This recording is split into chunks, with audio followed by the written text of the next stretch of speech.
Great. So it is 7 o'clock. Thank you for joining us today. I'm Scott Schiff, hosting Atlas Society Senior Fellow Rob Tracinski, talking about Objectivism and Futurism. I'd ask everyone to share the room and please raise your hand if you want to join the conversation. Rob, thanks for doing this topic. What can Objectivism tell us about the future?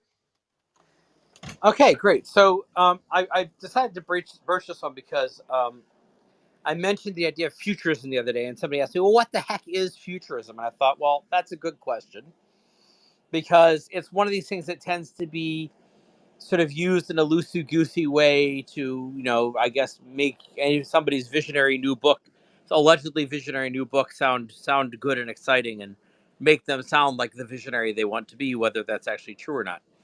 So I wanted to talk a little bit about what that means, but also why do we need such a concept? What's the purpose of such a thing? And then what does it have to do with, what does philosophy have to contribute to that? And what does objectivism specifically have to attribute? So let's start with what is futurism. So I'd say, what is futurism? Futurism I described as attempts to predict and explain changes due to advancing technology.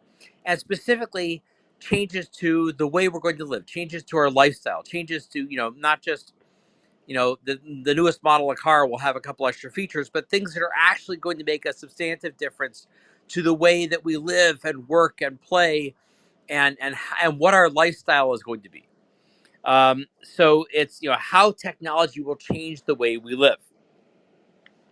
So it's attempt to predict and to explain that.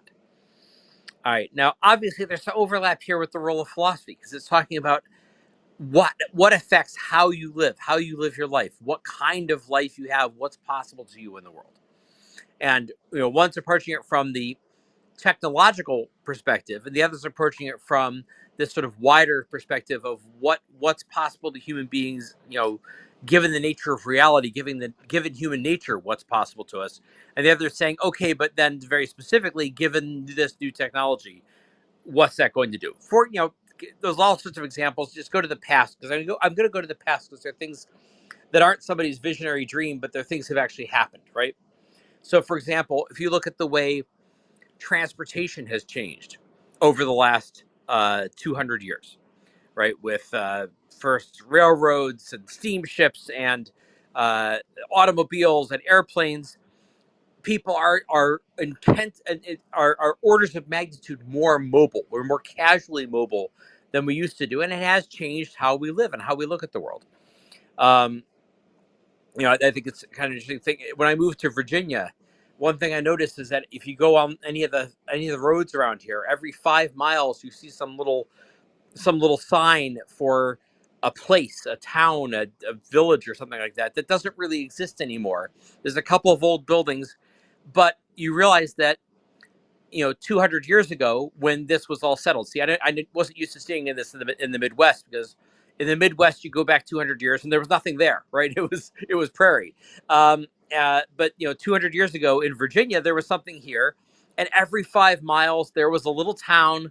Oftentimes they have a name like Station, meaning there's a railroad station there, or like Kent's Store is one nearby, or Holly's Store is another one nearby. So there's a store or a station. There was some reason why people would go there, but they're every 5 miles. And I realized the reason they were every 5 miles is because that's how far you could travel by foot or by horse within, as a day trip. To go in, if you had to go in to buy something at the store and come back, you couldn't really go more than a couple of miles there and a couple miles back. It was unrealistic to go travel any farther. So obviously, the technology of transportation has radically changed how we view that sort of thing. I go about 30 miles to go shopping for groceries these days, and which would have been inconceivable back then. All right, so that's part of the story. So it's looking at the question of what's possible to man, what is possible to us, how, in what way should we live, in what way can we live, but from a more specific angle than the philosopher looks at it, which is how is specific technology going to change that?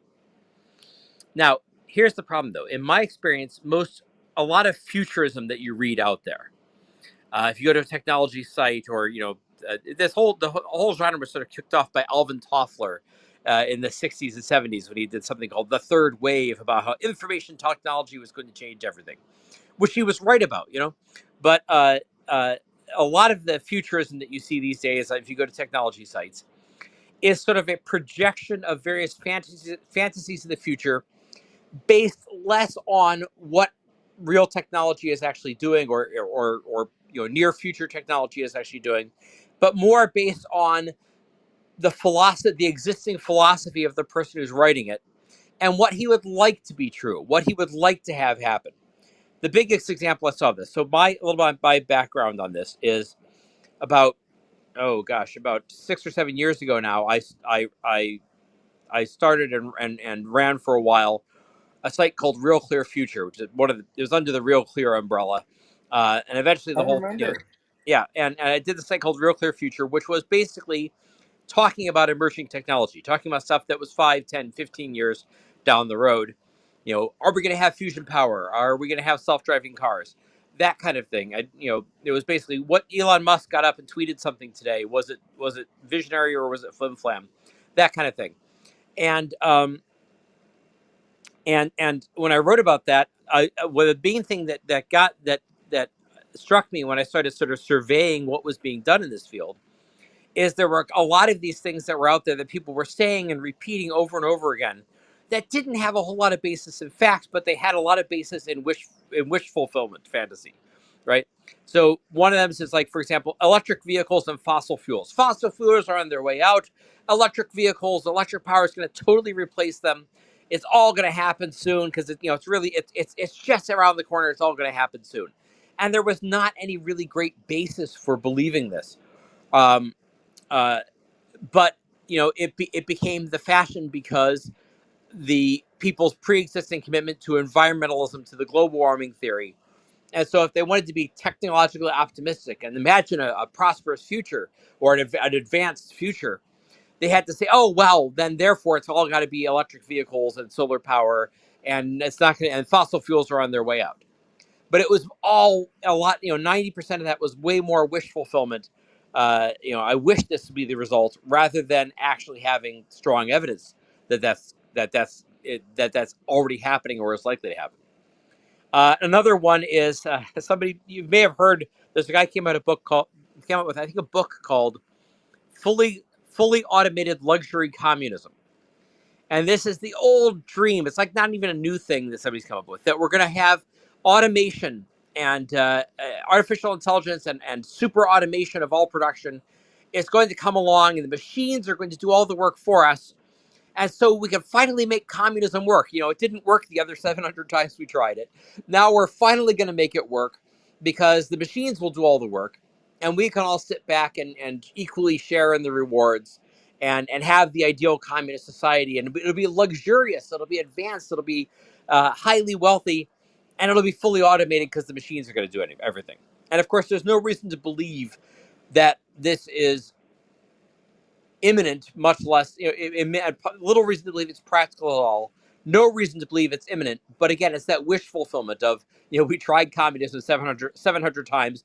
Maybe now this 701st time, the robots will come along and the technology will help us make it work. So a lot of futurism does tend to be people taking their pre-existing philosophical commitments and sort of engaging less in scientific analysis than in science fiction, where they sort of project what they would like the ideal future to be and sort of fudge over all the details. All right. Now, part of the problem with futurism is that, the old saying, predictions are hard, especially about the future, right? So it is very difficult to make predictions about what is going to happen 5 years from now, 15 years from now. What kind of power supplies are we going to have? What kind of machines are we going to have or not have? People like me have spent our entire lives waiting for the flying cars to arrive. And we went past 2015, which is when we had flying cars in Back to the Future Part 2. And we went past 2019, which is when we had flying cars in a dystopian future in Blade Runner. It was a dystopia. We had flying cars in 2019. Didn't happen, right? So there's all sorts of predictions that end up being wrong. And so that because the prediction it's inherently kind of a speculative field. I mean, you provide that much scope for speculation, you provide a lot of scope for people to read their wishes into the future rather than have a clear-eyed view of what's actually happening. On the other hand, though, it's not totally a lost cause because there have been some predictions that are quite good. I suggest you go online, you can find these. There's a set of AT&T ads from the 1990s, and what makes them extra delicious is they were the way they were published. I think it was in Newsweek, one of these big news magazines that no longer even like is a shadow of its former self. One of these news magazines, I think it's probably in Time, that they published it as an insert, but it was an insert on CD-ROM.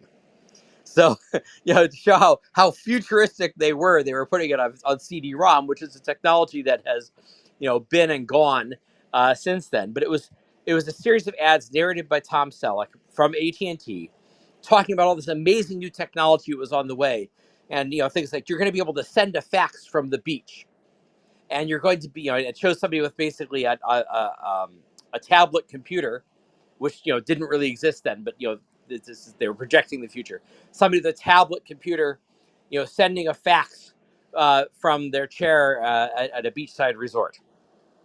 Now, there's some unintentional irony there that yes, you could do exactly what they're talking about. You could send somebody a PDF of a document from your tablet on the beach, but who uses the fax these days, right? Or things like automated tolls. You can pay a toll without even stopping. We do that now. You can do that if you get this little pass thing that you mount on the inside of your windshield. You can do that in Northern Virginia on the Beltway, and so there's all sorts of things that this thing predicted and got right that were technology that was 5, 10, 15, 20 years off in the future from when they made it. Now, so it is possible to make some projections based on what's going on with existing technology about how things are going to change. Now, it's it's possible to make very broad predictions. Getting the specifics right is very difficult because the most ironic part of that whole ad campaign is that each one of them ends with this tagline, and the people who will bring it to you, AT&T. And of course, they didn't bring all that to us. Somebody else, they brought some of it. They provided some of the telecommunications infrastructure for it. But if you thought, oh, AT&T is going to be the one basically providing everything that comes on the internet today, well, no, it ended up being provided by 100 other different people. So it's easy to get. Sometimes easy to get the. It is possible. I shouldn't say it's easy. It is possible to get the broad outlines correct while getting a lot of the details wrong. Um, Now, so the question that if it is possible to do this, if it's possible to make these sort of predictions or speculations and not be completely wrong, the question is, why is it necessary? What's the value of this? Why should we be doing this? Well, two main things, I think. Because one is it helps us to prepare, and this is my big sales pitch when I did Real Clear Future of why you should be thinking about this. Is if these changes are coming, if you have 5, 10, 15 years of warning that these things are happening, you get to prepare for them. You get to realize you realize ahead of time what's going to happen, and you can position yourself to be in the best situation to take advantage of it. Now, not in this very specific sense of, oh, I'm going to buy AT&T stock because they're going to bring me all these things, because you could be very wrong about that. But more in the sense of, if if we are in an age of increasing automation, and it is possible to automate things now today that people couldn't automate before, then you should be, if you're in a career or a job that can be automated, it's good to know that ahead of time, right? Because that my sitting around filling out forms that can easily be done by a computer, that's going to be a job. That's a dead end job. I better look to acquire skills, or go into some sort of management position, or do something so that I'm not the one doing the replaceable thing. I'm the one doing something that is not easily replaceable. Now, the second reason why futurism is helpful and necessary is that the future hasn't happened yet. It is still being shaped, and it's being shaped by us. And so one of the things that futurism can help us do, in the same way that science fiction has done this in the past, is it can help us shape the future by pointing out the possibilities. And in science fiction, the great example of this is Star Trek, where practically every future technology that a whole bunch of the technology we have today were first seen 30 or 50 years ago, a little more than 50, I think, in a Star Trek series. Like flip phones, they have been and gone. They were in the original Star Trek series. Tablet computers. The Google guys talk about how they want the Google search function ultimately to operate the way the Star Trek computer does, right? Where you ask it a question and it gives you an answer, right? Just as if you're talking to a person. And so, these things imagining the possibilities of the future can help give direction and inspiration for the people who are actually developing the technology and making it happen, or for people who are finding uses for this technology, of trying to imagine how could this help us live differently, and the futurists can help direct that. Now, futurism, when it goes wrong, though, can also have a deleterious effect. And this is I did a lot of this sort of shooting down of this dystopianism that's very popular in futurism today. And primarily it's about machines, right? Machines and artificial intelligence and robots. And every single movie you watch, there's a killer robot that's going to become sentient. It's going to kill us all. The famous one, of course, is Terminator. But in Marvel did Ultron, and there's too many examples to even try to list here. I was disappointed actually in the Picard series of Star Trek that they did a couple years ago, that one of the plot points there is that they had they had basically androids or robots building Federation ships on the shipyards on Mars, and there was an uprising by the androids, and they fought against us and had to be defeated, and that's like this whole background for the series. Well, so it's like even the famously optimistic Star Trek series had to have a sort of mini robot apocalypse storyline. And one of the problems with that is when you have this relentless negativism about that, it can actually work to suppress innovation in that field. And I think, I talked before about environmentalism leads people to say, oh, we're not going to have no more fossil fuels. We're going to be doing this. We can't do that. Environmentalism is one of the things that's a big drag. This sort of environmental doomsaying is a big drag on innovation and growth. And so you can actually prevent some of the future from happening because you are convinced of a dystopian outcome that doesn't really have evidence to support it. All right, so that's what futurism is. That's why it's something worth talking about and worth going into. And I would say just a few words, and then leave the rest up for discussion about what Objectivism has to add. And the way I put the question is Objectivism a philosophy of the future? And of course, the answer is hell yes. Objectivism is a philosophy of the future. It is an optimistic, forward-looking, pro-growth, pro-technology, pro-science, and pro-innovation philosophy. And there's three key ways, I think, in which that's the case. Now, the thing about Objectivism that really strikes me as making it the philosophy of the future is I talked about how a lot of futurism is somebody projecting their pre-existing philosophy onto future events, and their environmentalist philosophy, their sort of Luddism, that the robots are all going to kill us, etc. And what struck me is most philosophies, far from being ready for the future, haven't even caught up with the past. They haven't even reckoned with they haven't finished reckoning with the Industrial Revolution, much less what the information age and what's going to come next. So, there are three things I think Objectivism has that can help us learn.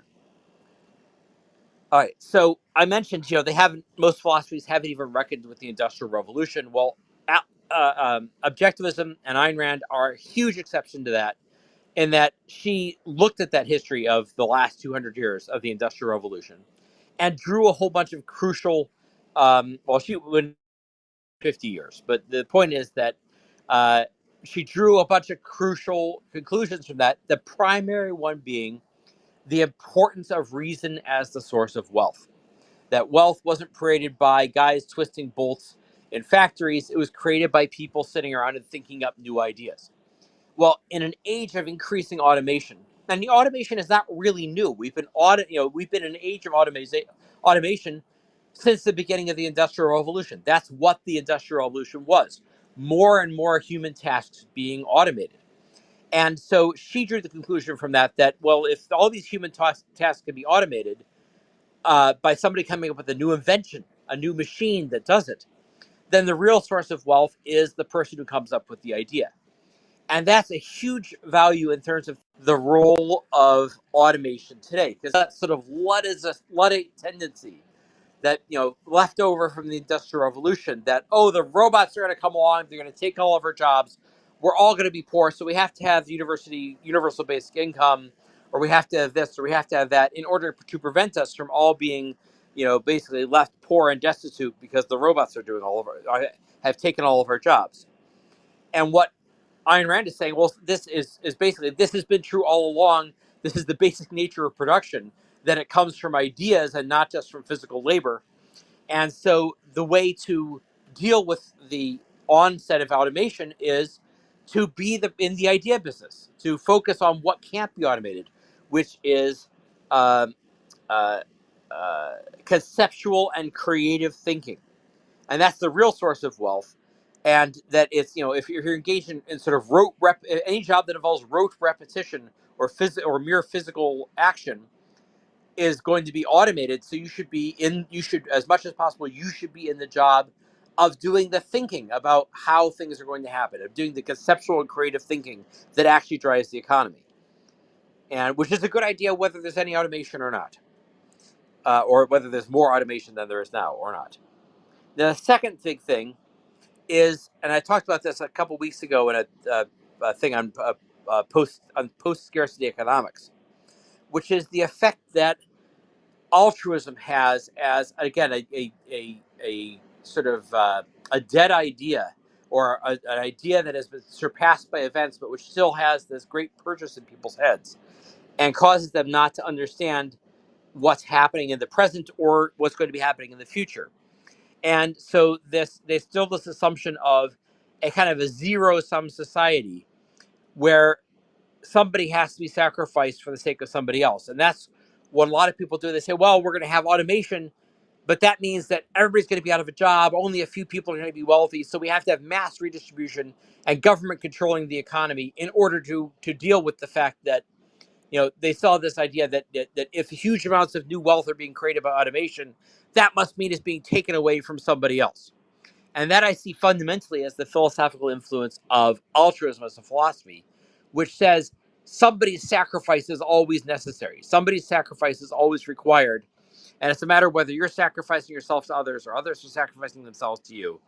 And so it tends to see this zero-sum view of the world, in which if huge progress and huge creation of wealth is happening, then somebody's got to be impoverished.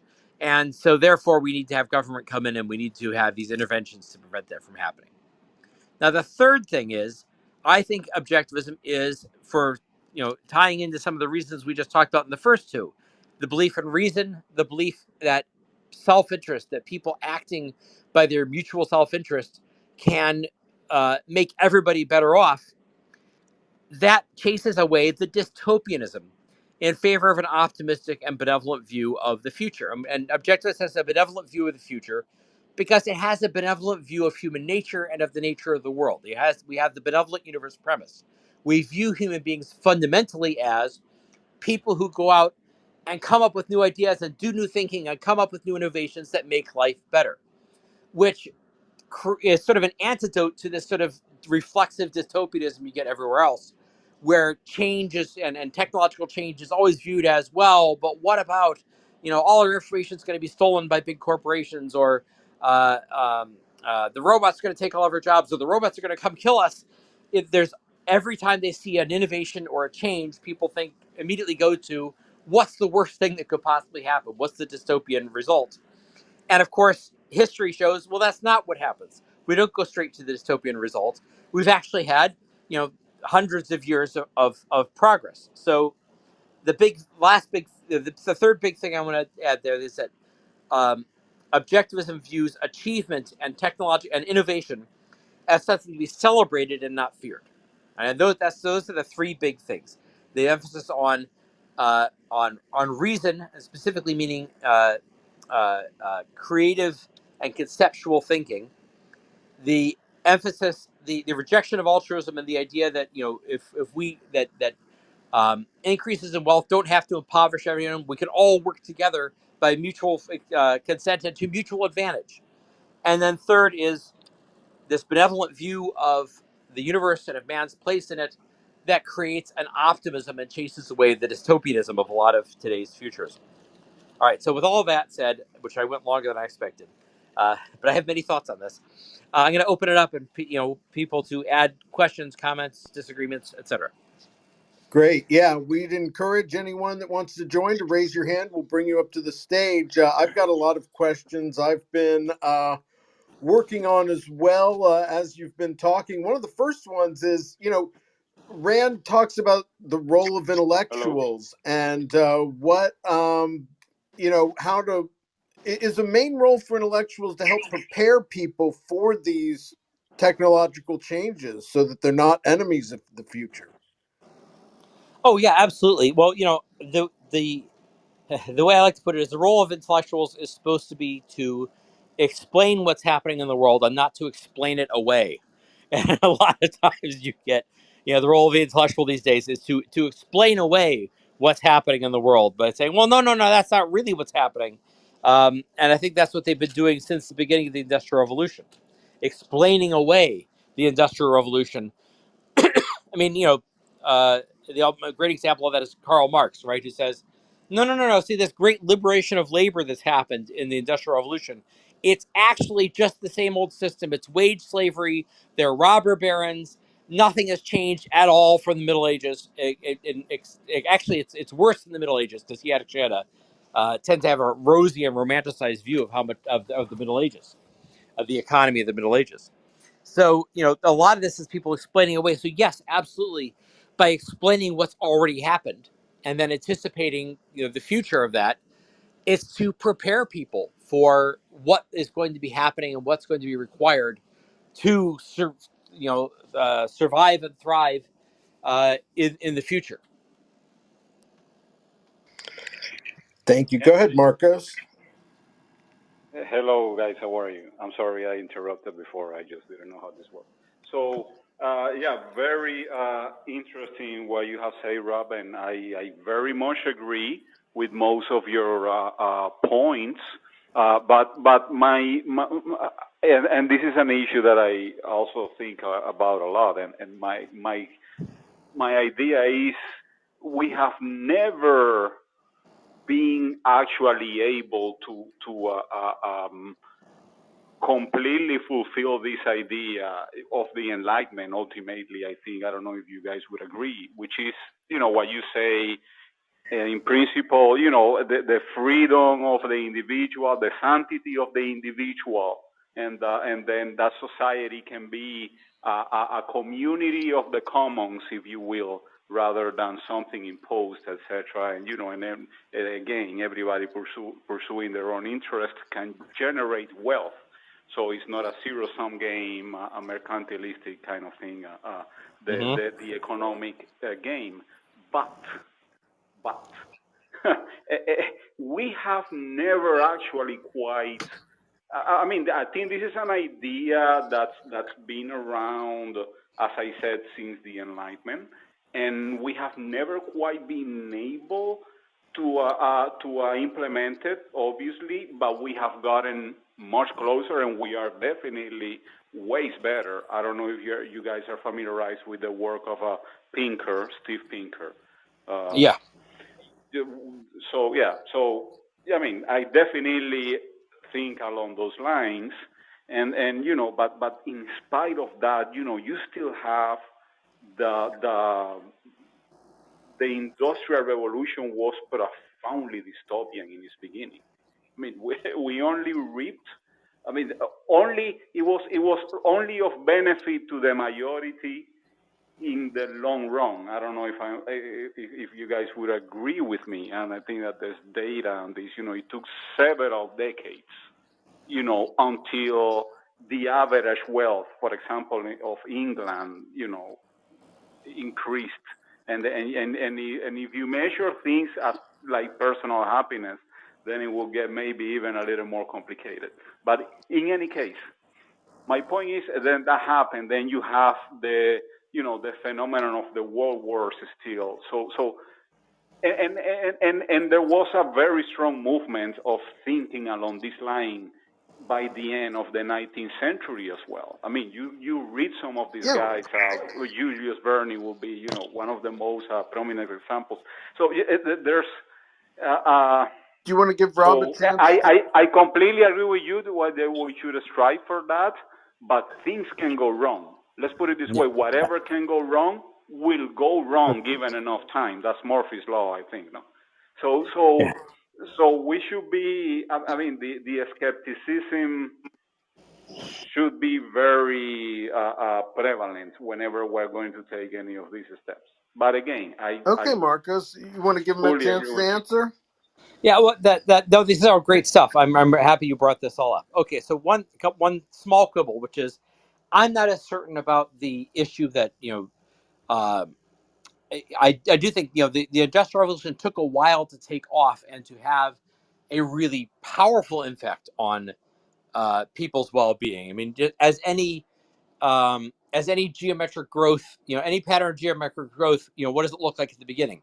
But relative to later growth, the beginning part of the curve, of the upward curve, looks small, looks almost nearly flat. It's kind of indiscernible, the growth, and then suddenly it explodes. And that's kind of what happened with the Industrial Revolution. But that was, the growth was happening at the beginning. It just didn't become as starkly noticeable until it had a couple of decades to compound. Now, what I'd also say is that you had a mass exodus, and one of the things that fed the Industrial Revolution is you had a mass exodus of people from agricultural jobs into the cities, into industry, and a lot of that wouldn't have been happening if living on the farm, if living out in the agricultural economy was so much better and more fulfilling than working in the factory. So, it's clear that at the time, this was something that was actually conceived by the people who were doing it. Nobody was rounding them up and forcing them to work in the factories. It was conceived by the people who were working there to be a better option than what they have. And I think a lot of this look back of, look how dystopian the early Industrial Revolution was, is like, well, yes, it was absolutely dystopian by our standards today, but everything was dystopian by our standards today. Everything was, life was pretty miserable for everyone by our standards today. And on a lot of cases, life out on the farm, life working on, in manual labor and agriculture in, 1795 was even worse than life working in the factory. All right. So that's I'm not a great expert on that, so I don't want to get into the weeds, but I think that's just something to think about. Yes, completely agree in that regard. And to a great extent, the immigration into the cities in that I time think as Rob well. Remember, cut out a little bit. I think he was still answering. I just finish a sentence. I'll get back to this. I'm sorry. We have not fully implemented the vision of the Enlightenment, but having partially implemented it is pretty darn good. And you're always going to face resistance. And like you mentioned, the world wars. You're going to have people who harken back to this romanticism of a pre-industrial, pre-technological, pre-rational age, which is very much what motivated the fascists. The fascists had this. I mean, it's romanticism in the philosophical sense of like German romanticism, this belief and worship of emotions and blood and soil that was a very anti-Enlightenment viewpoint. So we still have, I think, an ideological contest and a philosophical contest going on, and that's why we have not fully implemented this, because first of all, the vision of Enlightenment was kind of vague. They didn't really know what all it would entail. We had to find a lot of that stuff out, figure it out as we went along. And also because there's always going to be this philosophical contest of people who, they dislike the Enlightenment because it doesn't leave enough room for religion, or it doesn't leave enough room for blood and soil, or whatever it is that they want to, nostalgically keep about the past. So anyway, you go back to Marcos. So yes, much very much agree with you. The movement of the peasants into the urban centers in the beginning of the Industrial Revolution, remember that it was driven also to a great extent because there was an agricultural revolution preceding that Yes. very much pushed people out of the countryside because the farming was becoming so efficient that you needed much less people to farm. And then those people literally had nothing else to do than going.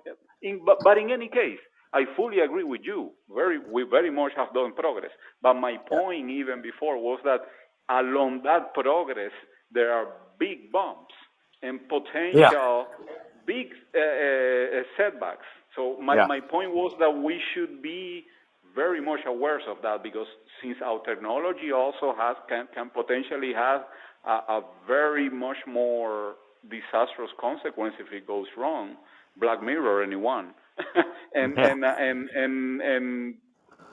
we remember we also escaped a nuclear war by the skin of our teeth when you look at it, and we're still not done with it.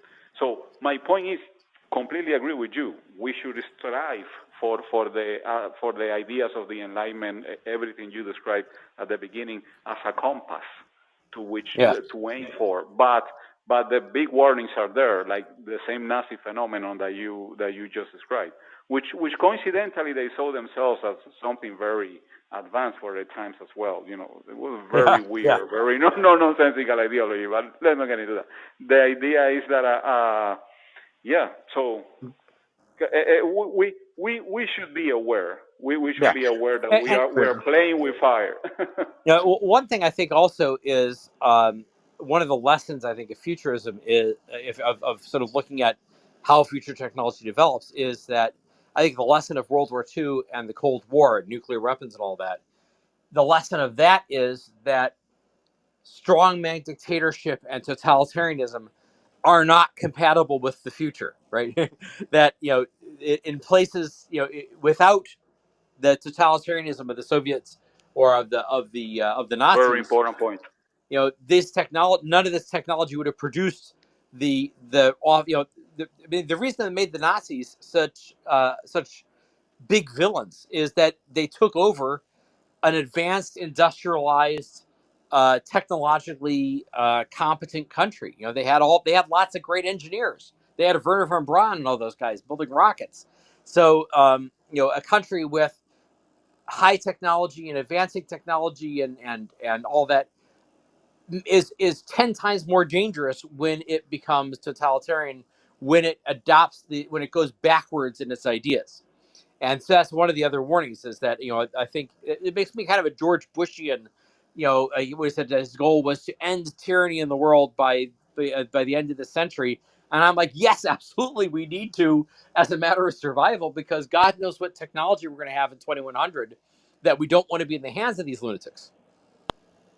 Anyway, that's just getting on a soapbox. That's a kind of intellectual thing that comes up about the future. Is another Dark Ages possible, or are we too technologically advanced for that? Well, I think it's a dark age. It happens. Dark ages are back in the day, even when the actual dark age of the middle, the Middle Ages or the early Middle Ages. By the late Middle Ages, we're making huge advances again. But there's a period of like 300 years in there where things are really, the Dark Ages were really dark, and where basically everything that was built by classical civilization was being torn down, and not really anything was being built in its place. And but all Dark Ages are local. That's one of the other lessons of history, which is that now they can be local in the sense of most of Europe, right? But while civilization was being torn down by barbarian invasions and collapse in Western Europe, the Byzantine Empire was still there and maintained a large zone of control. And so my hope is that, especially with today's advances in communications and back then the idea that the Western ideas would reach as far as China or someplace like that, or East Asia would be ridiculous. And of course, now they have reached East Asia. They're widely known and to some extent adopted in various countries there. Maybe less so in China these days, but even there it has an impact. So what makes me optimistic about the future is that the technology and the scientific knowledge, but also some of the philosophical knowledge, some of the Enlightenment ideals, and some of the political ideals have already spread and been adopted throughout a huge portion of the world. So if we, Ronald Reagan used to say at the end of the Cold War, that he talked to I think a Cuban refugee or something like that, who said he felt sorry for him. He says, "What do you mean? Why do you feel sorry for me?" He says, "Because you have no place to escape to." Right. So when communism came to Cuba, he could escape. That guy could escape to America. But if communism comes to America, if America's destroyed, there's going to be no place to escape to, because the communists are going to control everything. Maybe that was true in circa 1980.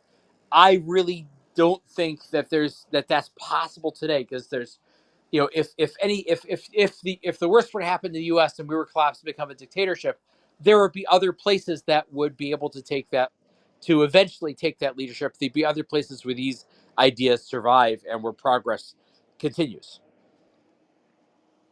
That's fair. Let me ask you, is it fair to say that futurism can easily become utopian, whether it's like heaven or equality of outcomes? I mean, people are kind of taking their eyes off the present to some degree. Yeah. Well, I mean, there's oddly a lot of futurism these days is dystopian, and when it's not dystopian, it does tend to be utopian, right? And utopian in the sense, now, in the original sense, that Sir Thomas More's sense of meaning no place, right?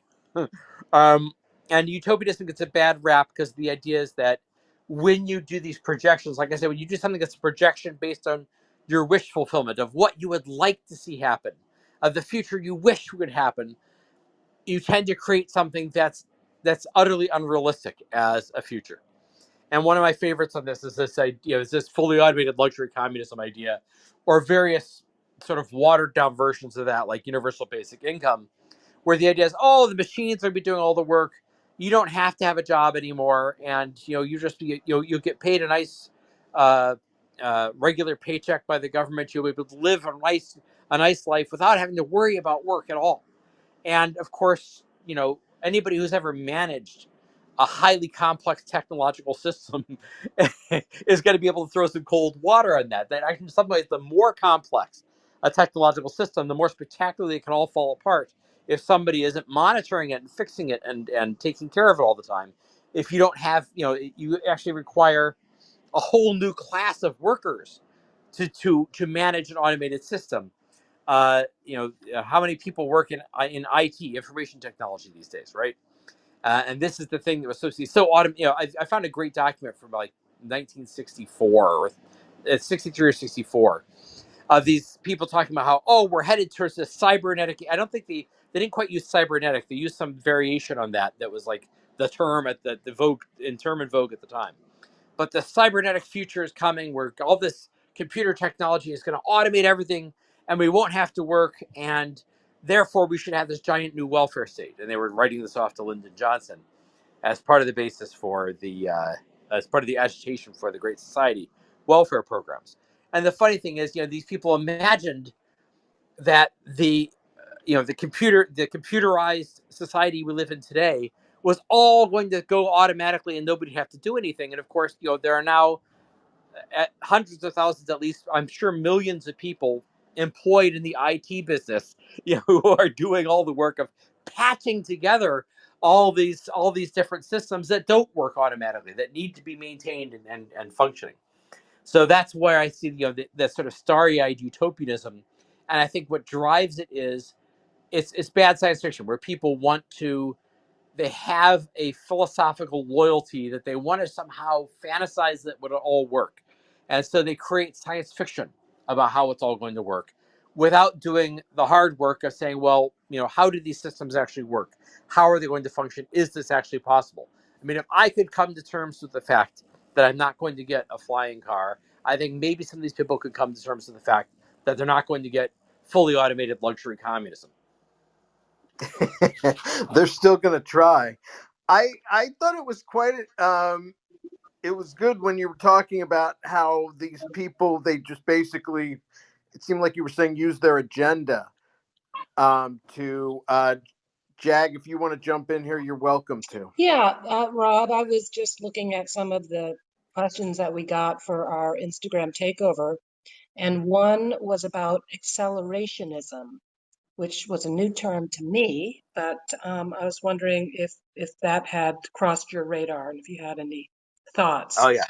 Well, accelerationism I have thoughts about, but accelerationism is not as nice as it sounds. So you think in the context of futurism, you think, oh, accelerationism means we should expand technological progress. We should be, doing all these things to promote and supercharge our growth in technological progress. That's not what accelerationism is, at least not in the version I've encountered, and it's probably what this is about. Accelerationism in this viewpoint is we have all these contradictions in society that are leading to conflict and collapse, and so we should try to accelerate the conflict. And some of the people who do this are like your alt-right white nationalist types who basically say, the race war is coming or the American Civil War is coming, so we should accelerate it. We should make things worse. We should increase the contradictions. And that's actually an old Marxist thing that they used to do, right? So there are all these inherent contradictions in capitalism.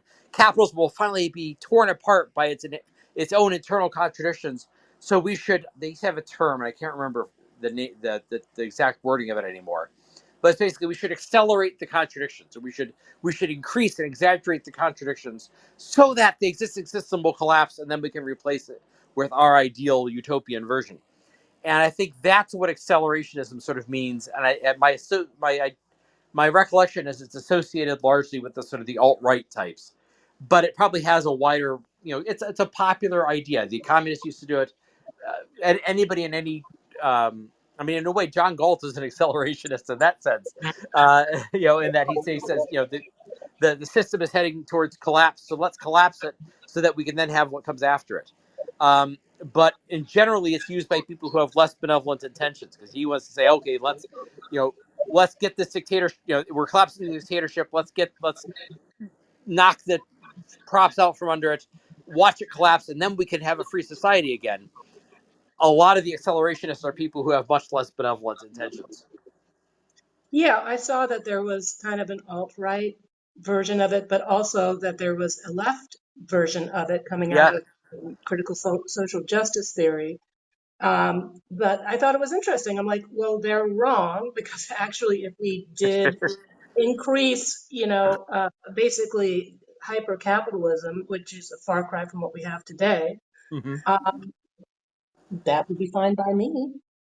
Well, and the great thing is, if we increase capitalism, I don't know about hyper capitalism or not, but if we increase the amount of capitalism, it would not lead to a cataclysmic conflict, because a lot of these things are fantasies of let's have the big final battle, the big final conflict. I think they're fantasies that we're going to go into the future by fighting each other, right? We'll fight each other, and one side will win, and that's how we'll get into the future we want. Whereas capitalism, the whole point of capitalism is, no, we're gonna build a lot of stuff, and that's how we're gonna get into the future. And we're not gonna we don't want to fight each other. We want to fight each other as little as possible so we can go build a bunch of stuff. And that's the sort of benevolent version of, I think the accelerationism we need is accelerate capitalism, accelerate innovation, accelerate growth, and let's get us, into this science fiction future that we want to live in. I mean, the good kind of science fiction future. Yeah, no, I agree. I think their motives may be bad, but their premises are worse. And if they want to get on board with reducing drags on capitalism, then we can take a wager and see how it plays out. That's what I was going to talk about. That I think to some degree that anyone with an ideology has their own vision of what inevitable victory looks like, and also the catastrophizing if your opponent's views get put into place. Yeah.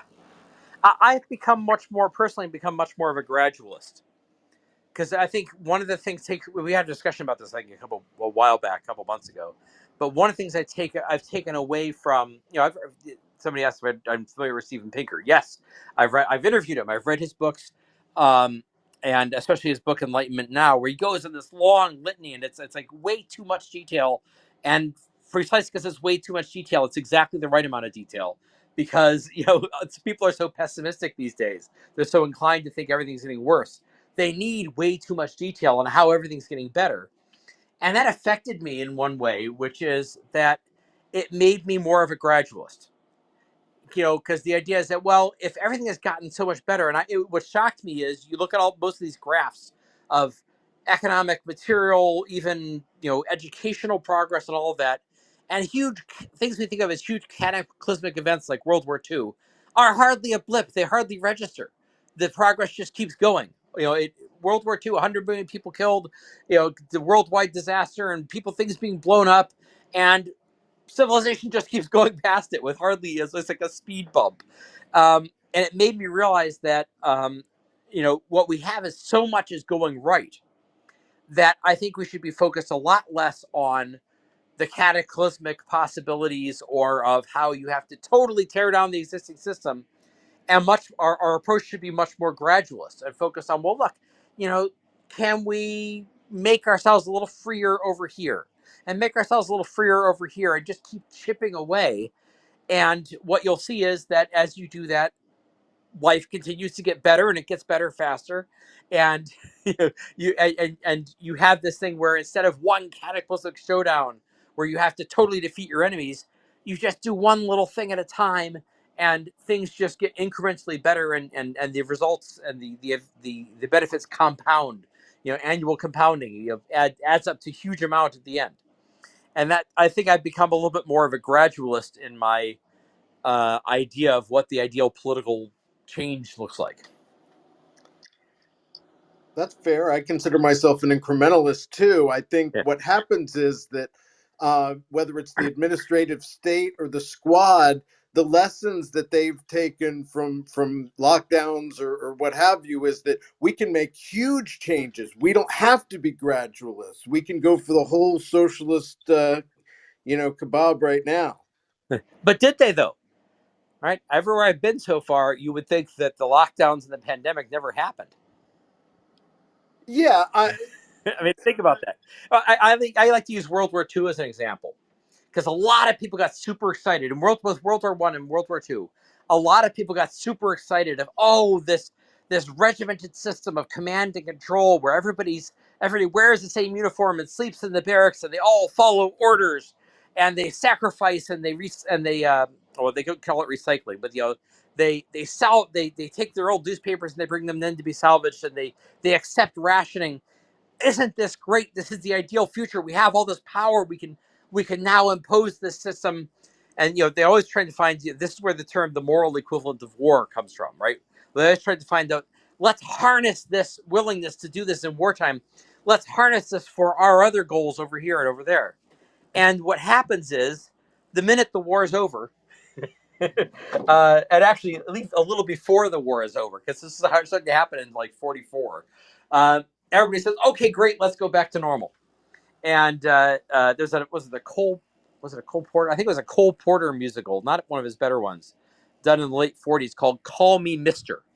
And it was about the absolute joy and elation of these guys, leaving the army and getting called Mister again instead of sergeant or private. And so, and people just sort of went back. They were very, very happy to get back to normal life after the emergency. I'm seeing the same thing with the pandemic. I think some people have gone, this way. I think there are places where people are just, they've just said, we're just going to get COVID, and they take too few precautions. But it shows how resistant people are to actually, this idea that, oh, people will accept all these radical changes. No, they won't. People are highly resistant to it, and it doesn't matter, blue state, red state, they will go back to normal as soon as they, as soon as they can, or sometimes sooner, as soon as it's socially acceptable. As soon as enough other people do it, that you have this sort of, everything flips. And I think that's already happened with the pandemic. It happened, sometime early this year. You haven't been to San Francisco lately, Rob. Maybe I haven't. Maybe there are a few places. Out here in Virginia, it's pretty much happened. That's good. Hopefully the monkeypox thing won't get too bad. But I want to welcome TAS founder David Kelly to the stage. By the way, I want to say monkeypox is an awesome name for a disease. It's it's like a 14-year-old thought it up. It's just like, you know, well, let's come up with a really scary sounding name for disease. I know, monkeypox. All right, so David, come on. Laughing. Now, I just came in late, so I missed part of it. But what Rob was saying about World War II is absolutely right. And my father was a vet from World War II in the Navy. And when the war was over, he couldn't wait to get his law degree, marry my mother, have children, 5 altogether. And he was, very typical of that generation, I think. So, yeah, back to normal. But here's the question for Rob. I believe in incremental change too. We see it happening economically in business. Every advance in technology, sponsors Mm-hmm. further advances. But it works in politics too, I think, and that's where the issue of gradualism comes up. The left is also working on gradualism, maybe not to the satisfaction of the squad, but they're working in a democratic system where they have to convince a legislature to move forward, but they keep doing it. The Build Back Better program, sank, but now they're bringing back key elements of it at what 700 something million. So they're getting, and the state has been growing, as we all know, over decades, step by step. And I wonder how, we've been fighting a resistance battle against it incrementally, so to speak, and I think that's all we can do. But what are some strategies that we can apply that would reverse the political creep towards Okay. socialism? Okay, so let me say a couple of quick things about that. Though you've asked in a question that could take an hour to answer, and we have 4 minutes left. So I'll I'll do the briefest possible version of it. And maybe I'll do a future clubhouse on that. I think of us as the new Fabians. You said the Fabian socialists, or they had this incremental, gradualist approach. It's actually named after a Roman general named Fabius, who's was called the delayer, because his strategy was he couldn't figure out how to beat Hannibal. Hannibal was marching towards Rome. He couldn't figure out how to beat him, so he arranged for a series of battles where he basically fought the battle and retreated, and his job was just to delay Hannibal long enough that he would sort of run out of steam, and it actually worked. Yep. And so I think that's it's a much better analogy for what we're doing now than for the socialists in the early 20th century, where it's like we're trying to. In a way, we're trying to buy time for capitalism to keep growing and producing great new things, by stopping one little thing after another, and taking this giant Build Back Better stimulus thing with all sorts of new government regulations. And okay, maybe they can get through much smaller version of it with a lot of the worst stuff taken out. And a few of the bad things still in there, but a lot of the worst stuff taken out. But what we still haven't really figured out how to do, and I think there's a critical mass you need to reach to be able to do this, is we haven't figured out how to stop the one-way ratchet, right? This is the idea that Yeah. once a government program gets passed, you will never get rid of it. There have been like a handful of examples, like the Interstate Commerce Commission, a handful of examples that actually were gotten rid of and abolished. But the big disappointment to me was Obamacare. We got a Republican president, a Republican majority, both houses of Congress. They promised us for 6 years, the big thing we're going to do is we're going to repeal Obamacare, and they couldn't manage to do it. That's, I think, Yep. the problem is that ideologically, philosophically, you have to get a large enough critical mass to make it possible for you to rally public opinion for the much harder job of getting rid of something once it's been passed. And obviously, one of my disappointment with the Republicans, stemming from that, is that they showed that they were still too committed to the welfare state and to big government, and didn't really want the responsibility of having to get rid of it. Okay. I think I remember John McCain being one of the final votes against, but Yeah.